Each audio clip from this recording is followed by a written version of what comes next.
Baik, pada kesempatan kali ini saya akan menyampaikan kontrak perkuliahan untuk mata kuliah pengembangan aplikasi bergerak, atau kalau dulu namanya Mobile App Development ya. Oke, dengan saya Adi Wijayanto sebagai pengampu mata kuliah ini. Nanti akan ada beberapa hal yang sebaiknya kita sepakati dulu ya. Kemudian juga sebagai gambaran perkuliahan kita nanti seperti apa. Oke. Yang pertama, deskripsi mata kuliah. Oke. Mata kuliah pengembangan aplikasi bergerak ini nanti isinya adalah materi pengembangan atau cara membuat aplikasi ya, untuk perangkat mobile. Dalam hal ini yang digunakan adalah perangkat smartphone. Kemudian platformnya kita menggunakan Android.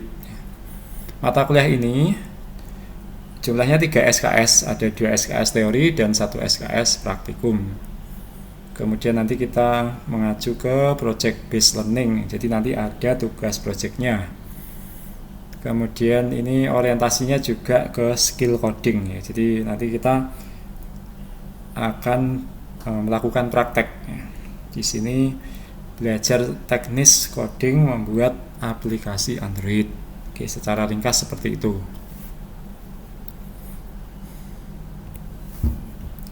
Terus capaian pembelajaran mata kuliah atau nanti apa sih yang ingin dicapai ya lewat mata kuliah ini. Tentunya nanti mahasiswa diharapkan ya mampu memahami konsep-konsep dan teknologi yang digunakan dalam pengembangan perangkat lunak untuk perangkat mobile. Dan juga mahasiswa diharapkan bisa membangun perangkat lunak nanti yang dijalankan di smartphone menggunakan platform Android. Oke, seperti itu untuk capaian pembelajaran mata kuliahnya. Terus, sebenarnya banyak sekali platform yang bisa kita gunakan ya kalau kita bicara aplikasi mobile. Nah, di sini mengapa perkuliahan ini menggunakan Android? Yang pertama karena development environment-nya itu gratis ya. Maksudnya di sini tool-toolsnya mulai dari IDE, kemudian SDK, kemudian ada emulator, itu tersedia secara gratis. Kita bisa menggunakan tanpa harus membayar. Tidak ada lisensi untuk melakukan codingnya ya. Nah, berbeda misalnya kalau pakai platform dari Apple iOS. Nah, di situ kalau mau mau membangun aplikasi di iOS, kita perlu hardware khusus ya, kita perlu dari Apple harus pakai Mac. Kemudian juga harus ada biaya langganan yang dibayarkan oleh developer. Sedangkan kalau pakai Android, pakai semua sistem operasi tidak masalah. IDE-nya juga gratis. Kemudian yang kedua karena market share-nya tinggi. Ini maksudnya penggunanya banyak, jadi kebutuhannya pasti besar. Oke, itu alasan utamanya. Oke, terus gambaran materinya. Di sini nanti kita mengikuti materi slide dari Google Android Development ini. Nanti bisa saya share ya slide-nya, kalian bisa klik. Di situ nanti diarahkan ke halaman yang ada materi training untuk programming Android ya, yang bikin oleh Google. Kemudian ini saya daftar ada beberapa materi. Yang pertama nanti kita belajar dasar bahasa pemrograman Kotlin. Ini nanti bahasa pemrogramannya pakai Kotlin. Kemudian yang kedua nanti kita sedikit menyinggung mengenai object oriented programming pakai Kotlin. Kemudian yang ketiga nanti bagaimana struktur project Android, bagaimana membuat project Android. Kemudian yang keempat mengenai layout aplikasinya nanti. aplikasi Android nanti ada beberapa layout. Kemudian yang kelima, navigasi. Nanti dalam aplikasi Android ada navigasi, bagaimana kita misalnya beralih halaman, letak-letak tombol dan sebagainya. Kemudian yang keenam nanti mengenai activity dan fragment. Kemudian yang ketujuh, arsitektur aplikasi Android terutama di layer user interface. Kemudian ke-8, persistence, ini untuk nanti menyimpan data dalam aplikasi. Kemudian 9, recycler view, nanti membuat tampilan yang bisa di-scroll. Terus bagaimana melakukan rendering data ke recycler view. Kemudian 10, nanti bagaimana kalau aplikasi itu terhubung ke internet. Nanti kita bisa memanfaatkan, misalnya ya ada sejumlah API kita integrasikan ke aplikasi kita dan berbagai fitur yang lain. Kemudian 11, repository pattern dan work manager. Dan terakhir nanti sedikit mengenai desain user interface. Ya, ada 12 materi pokok ini, tapi nanti kita menyesuaikan saja. Mungkin ada yang kita ini ya, ada yang lebih membutuhkan waktu lebih lama untuk dibahas, tapi mungkin juga nanti misalnya ada materi yang tidak tersampaikan juga tidak masalah. Oke, terus mengenai praktikum. Jadi selain teori nanti ada praktikum, tapi nanti teorinya juga menyinggung ke praktek ya. Oke. Untuk praktikum nanti kita menggunakan platform Android tadi, membuat aplikasi natif. Aplikasi natif ini maksudnya membuat dengan IDE resmi ya, yang disarankan oleh developer. Kemudian bahasa pemrogramannya juga sesuai yang disarankan oleh pengembang resminya. Nanti kita pakai bahasa pemrograman Kotlin. Kemudian untuk toolsnya kita pakai IntelliJ IDEA. Nanti yang pakai yang Community Edition saja sudah cukup. Kemudian ini salah ketik, ini Kotlin dan plugin Android. Oke. Untuk membuat aplikasi Android sebenarnya ada banyak sekali pilihan ya. Selain aplikasi natif, nanti kita bisa pakai aplikasi hybrid atau nanti aplikasi web juga bisa. Oke, nanti di sini mengapa menggunakan natif dan bahasa pemrogramannya Kotlin, kita menyamakan pakai stack development officialnya ya, yang resmi dari pengembang Androidnya itu. Kemudian juga nanti di situ ada sertifikasinya. Jadi untuk mendukung misalnya nanti prodi mau melakukan sertifikasi untuk pengembangan aplikasi mobile ya. Nanti kalian sudah mengenal. Kemudian yang terakhir ini lebih untuk kemudahan ya, karena sudah ada materi dan slide dari Google. Jadi memudahkan saya dalam menyusun perkuliahan. Oke, nanti ada beberapa hal yang harus saya sampaikan ya. Jadi teknis perkuliahan nanti ada beberapa hal yang menyesuaikan karena ada agenda dari dosen pengampu. Oke, balik lagi ke sini. Dalam praktikum nanti ada beberapa kendala yang mungkin dihadapi karena kita pakai IntelliJ IDEA Kotlin ini butuh resource yang lumayan besar ya. Nanti spek komputer yang dimiliki mungkin kurang memadai. Nanti disarankan minimal RAM itu 8 GB ya.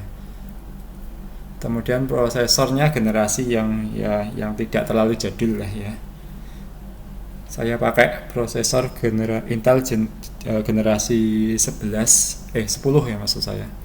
Maaf, generasi 10. Kemudian RAM 8 GB, ini Core i3. Bukan iklan tapi gambaran saja. Kalau agak rendah dikit ya, RAM-nya 4 GB sebenarnya masih bisa, tapi kasihan nanti tidak bisa, atau kalau mau disambi buka yang lain itu terlalu berat. Nah, kemudian bagaimana kalau komputer mahasiswa tidak memadai, kurang memadai, nanti mahasiswa bisa menggunakan komputer di lab informatika, tapi nanti kita sepakati untuk melakukan pengawasan dan menegakkan disiplin ya dalam penggunaan lab, karena menurut laporan ada beberapa mouse dan keyboard yang tidak ada pada tempatnya. Nanti saya akan menyampaikan ya ke setiap kelas. Nanti kita bikin ada mekanisme ketua kelas yang nanti bertanggung jawab untuk memastikan ya sebelum dan sesudah lab digunakan itu tidak ada barang yang ini ya tidak ada di tempatnya, terutama nanti keyboard, mouse itu. Oke, itu soal praktikum sedikit. Kemudian teknis perkuliahan ya, ini karena saya ada agenda untuk mengikuti studi lanjut ini. Nanti sudah mulai pada bulan Maret, tapi karena izin untuk meninggalkan tugasnya belum selesai, nanti terpaksa perkuliahan menyesuaikan ya, karena saya juga tidak bisa meninggalkan agenda pada bulan Maret ini. Nah, kita nanti akan mungkin ya sebagian besar perkuliahan akan dilaksanakan secara asinkronus memanfaatkan learning management system. Di sini pakai Google Classroom. Nanti setiap kelas akan saya informasikan link Google Classroom-nya lewat grup WhatsApp. Nanti bisa dicek di deskripsi grup WhatsApp masing-masing. Nanti ada link ke Google Classroom-nya.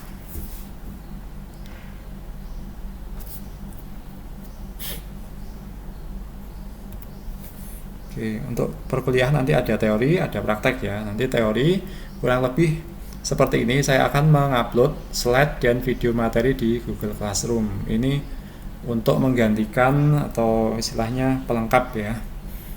Nanti pertemuan di kelas begitu. Jadi untuk awal-awal ini saya masih bisa masuk ke kelas. Jadi harapannya mahasiswa sudah membaca slide, kemudian menonton video materinya. Jadi di kelas saya tidak mengulang ya ceramahnya begitu. Kemudian yang kedua, nanti pertemuan mungkin ada beberapa kompromi ya. Pertemuan sinkronus ini maksudnya yang dosen pengampu dan mahasiswa ketemu secara langsung, mungkin hanya pada saat yang memungkinkan saja ya. Jadi saya nanti sudah mulai ini mengurus beberapa hal untuk S3, tapi untuk semester ini belum full ya. Jadi nanti misalnya masih memungkinkan ya kita sinkronus, entah itu offline ketemu di kelas atau online atau lewat Zoom, tapi hanya saat nanti saya bisa ya. Kalau tidak ya nanti perkuliahan secara asinkronus. Ini asinkronus maksudnya tadi mahasiswa secara mandiri membaca slide, menonton video materi, kemudian mengerjakan tugas secara mandiri. Ya mungkin nanti kurang lebih gambarannya seperti itu. Kemudian untuk kontrol ya, nanti setiap 1 atau ini ya 3 minggu sekali, tapi bisa juga mungkin 2 minggu sekali ya. Nanti kalian siap-siap saja, akan ada kuis. Ini bahannya dari materi minggu-minggu sebelumnya untuk memastikan mahasiswa memang membaca slide atau nanti menonton video materi ya. Kemudian kuisnya ini juga nanti akan saya gunakan ya untuk penilaian. Oke, itu tadi soal teori ya. Kemudian soal praktikum. Mengenai praktikum ya, nanti praktikum secara sinkronus offline atau online itu infonya akan menyusul ya, menunggu perkembangan apakah nanti saya bisa dapat asisten praktikum atau tidak ya. Nah, kalau tidak ada asisten praktikum, nanti praktikum akan dilakukan secara asinkronus mandiri, mahasiswa mencoba modul. Nanti mungkin ada beberapa modul yang bisa dicoba, atau nanti saya tugaskan mahasiswa yang membuat modulnya ya. Jadi saya akan memberikan demo, terus kalian akan menyusun modul berdasarkan video demo tersebut. Nah, kalau nanti praktikum secara asinkronus, mahasiswa tetap boleh datang ke lab ya. Nah, ini nanti kita sepakati ada ketua kelas ya. Nanti dia tugasnya untuk memastikan ya, ketika pertama kali masuk dan ketika nanti mahasiswa keluar itu barang di lab itu masih utuh. Nanti akan saya tetapkan ya nanti ketua kelas untuk setiap kelasnya. Oke, itu tadi perkuliahan.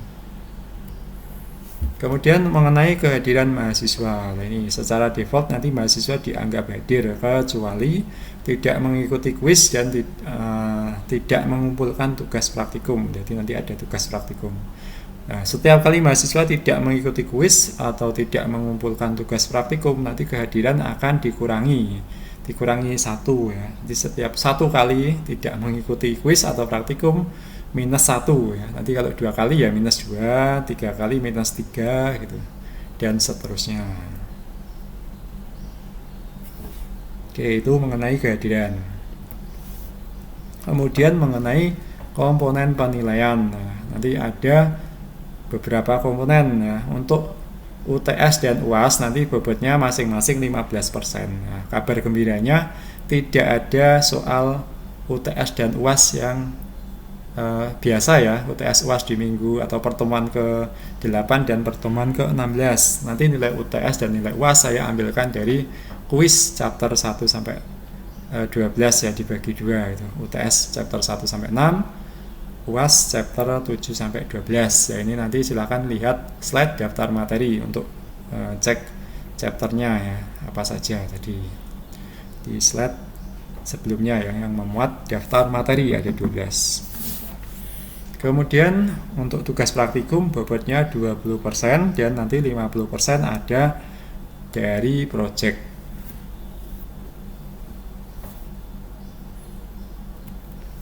Oke, untuk project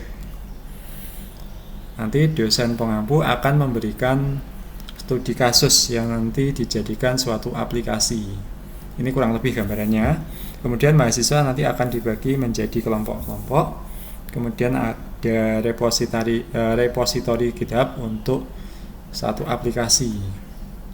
Nah, tapi nanti lebih detailnya akan saya jelaskan menyusul ya. Nanti ada video penjelasan yang lebih detail untuk projectnya. Ini masih saya timbang-timbang lagi apakah satu kelompok satu aplikasi atau satu aplikasi besar ya, nanti dibagi ke banyak kelompok nanti per modul gitu.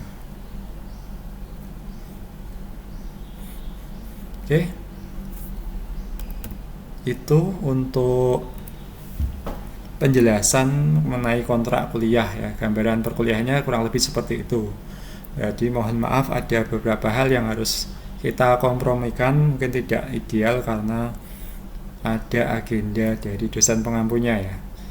Oke, silakan nanti dipelajari kalau dari sini, kemudian bisa kita sepakati bersama. Apabila ada poin-poin yang dirasa memberatkan, nanti bisa disampaikan, kemudian nanti kita sepakati lagi gitu ya.